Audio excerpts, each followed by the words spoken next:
Hi, so meron tayong tanong dito from Bea Travels. Ang sabi niya, pwede me ATV buong Las Casas? Actually, hindi. Kung ATV yung pag-uusapan.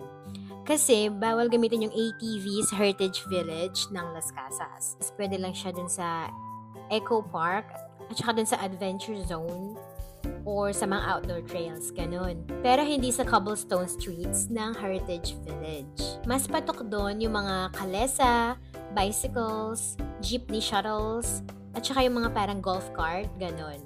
So, yung dinadrive ko dyan is an electric scooter.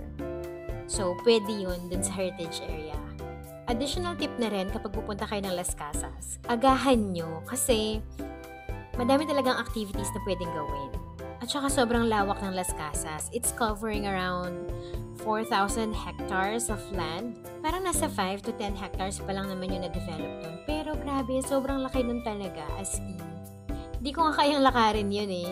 Tapos marami din pwedeng gawin. Pati water activities meron din. Kung mag-book ka via Klook para walang hassle. Tapos gamitin mo na rin yung code ko to get a 5% discount. Ayun lang.